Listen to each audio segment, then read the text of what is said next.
gonna win? Truck or mellow?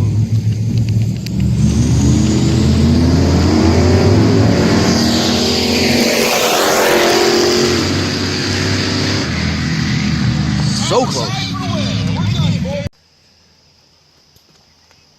Hey guys, Josh here from the J side. Friday. Yeah, I didn't film this Friday. We're gonna pretend I did, but I didn't. It actually got filmed Thursday night. But let's talk about car stuff. Specifically, this car stuff. Right?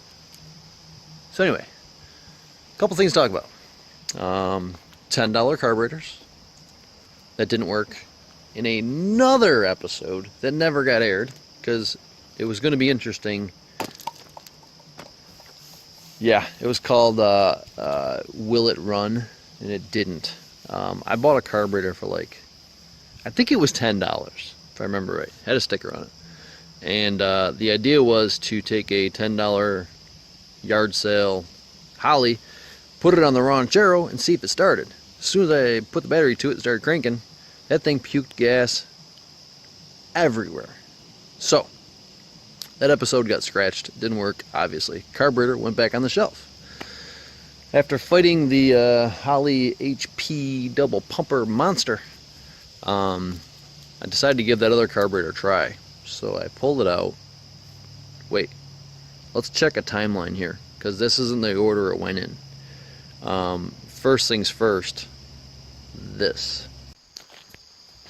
Alright, so what time is it, guys? It's What's in the Box. Yep, that game. That wonderful, wonderful game.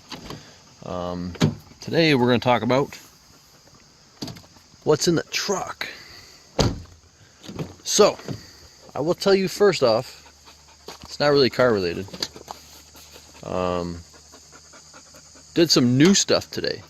Actually went to a estate sale.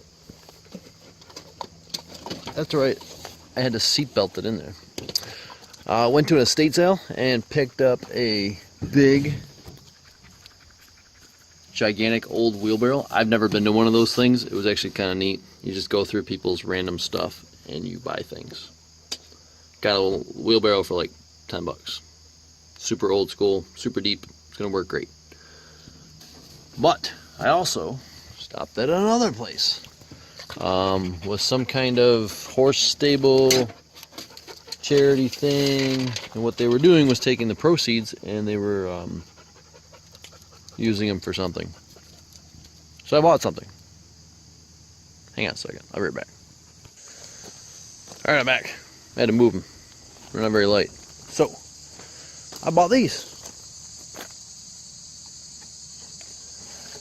I'm just going to throw this out there. I'm going to pull a drawer out. That is just a bin of random nuts, bolts, and tiny little screws. You ever need like a random little screw? I probably got one. I bought these 2 containers with all these little bins full of stuff. That one's got hose clamps. This one's got stuff I don't even know what it is. That one's got springs. More bolts. Nuts. Washers. I don't even know what that was. Yeah, super cool. Like $5 for everything. Awesome. Maverick, come on. Get out of the truck. And then I bought some stuff for the house. Some little knickknacks and antiques. That's it. Till next time. Alright, so in today's in the shop, we're dealing with this. A mess. Trying to do some organizing. I put up some new bins. Marked on them all what's in there. Worked pretty good. Got some better nut bolt organizers, as you can see from that episode of What's in the Box. But next, sandblaster. So this guy was leaking pretty bad underneath. They did a really poor job caulking this thing from the factory. and the gaps are pretty bad. So, cleaned it all up, emptied it out, recaulked everything. I was going to weld it, but then I had to take all the paint off. What a pain in the butt. So now it's done. But I want my bench back. So what I'm going to do is I'm going to make a stand to hold this thing next to the bench and move the air compressor over. So I've got this, a marker, and a pile of old wood. Let's see what we can do.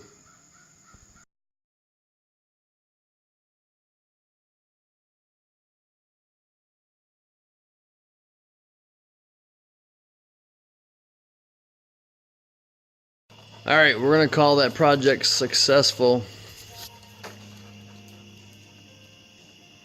Super simple 2x4.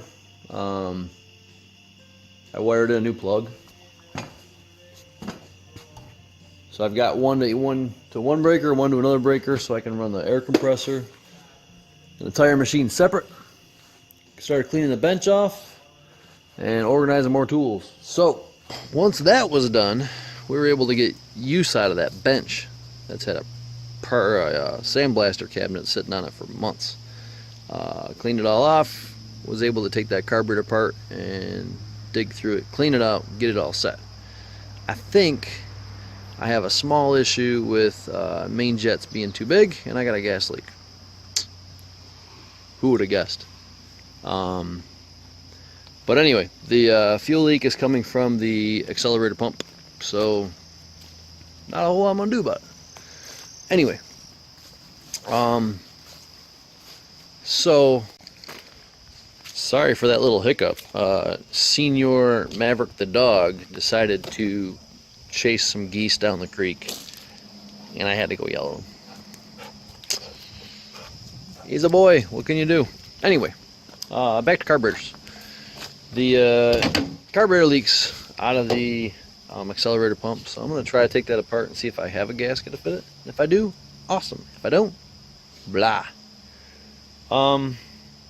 Yeah, did some timing, and as you can see, I'm going to leave that hanging there for a second.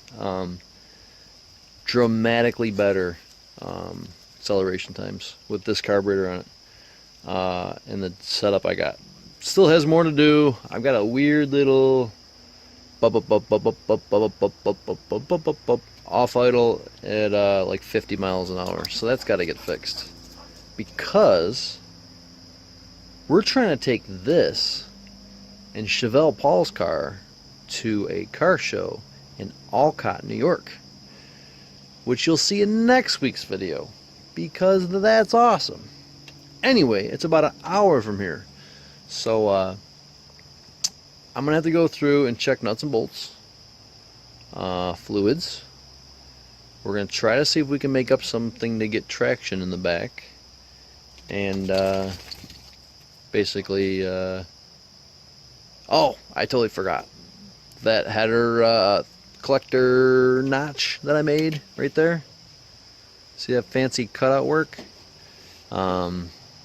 Unfortunately, with the motor mounts, it catches the cross member a little bit. So I'm gonna try to take that cross member out without dropping the exhaust.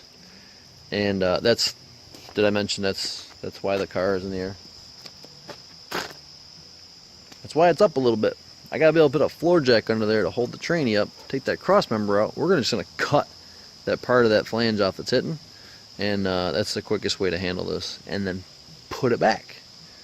That should get rid of that noise. Other than that, man, we're close. Super close. So enough with that. Let's I got work to do on that. So as soon as I'm done filming this, I gotta get moving. It's gonna get dark before you know it. Other than that, let's talk a little bit about other car shows, right? So this week, we're gonna take you to a couple places I've never been. We went to some stock car racing, right? They had four bangers and stuff, and Monte Carlos and all this stuff. It was in Spencer, New York, for some kind of charity. I don't remember, and I feel bad for not knowing this. They even had a kid bicycle race, right? And then Racers. From the adults. Race cars. Watch. Someone's gonna bite it. The guy with no helmet. I mean, none of them are cyclists. They go around you. Anyway. After that. So now that one's done, let's talk about the next following day.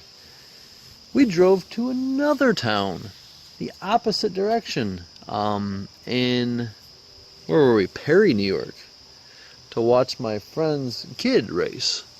And there's some clips, but they also ran these cars. So normally, I guess I don't know this, but these cars that you're watching right here, these vintage racers, normally just sit out in the grass and no one knew they ran, but apparently they run them, and they run them pretty aggressively. It was pretty fun. Yeah, I mean, are you looking at this right there? That's pretty cool. Take out old stuff. Well, it looks like old stuff. I think it was still old stuff. Yeah, then we went to a where else did we go? So then we went to SouthButler Dragway. The following day, it's 3 days, cars, but for drag racing and a little bit of a car show. You see the cars over here. This place is kind of weird because it's out in the middle of a cornfield, and there's grass between the lanes, and it's just asphalt. And the tree is held up by a bucket full of concrete. But a lot of the cars were old school racer guys, and it was kind of fun to watch stuff that was more realistic. It's an 8th mile track, and they don't talk about the times, but it was nice to see people shifting the heck out of cars, getting them down the strip, which is awesome. They're not the fastest, but they're fun to watch. Yeah, it was cool. Is it still showing cars? Can you still see those? Da da da. All right, we're done with cars. Let's get out of here. I think that's it. Let's just, yeah. Oh, I didn't even mention this. I'm gonna slip this in here. It's talking. This is a flashback, kind of. Set some adjustments, and then this happened. The heater core has sprung a leak, so that heater core that just dumped out all over the floor is now probably 8 years old, but it's got about maybe, I don't know, 800 miles on it because I barely drove this car, and it dumped out all over the floor. Awesome. Anyway, whatever. I disconnected it. I looped it over like that. These are my new, you know, coolant-driven shocks. Yeah, they're space age. I didn't have a zip tie at the time when it happened, so I just kind of stuck them in there. Anyway, yeah, there's stuff. And it's running better. I have some tuning to do, and let's get to it.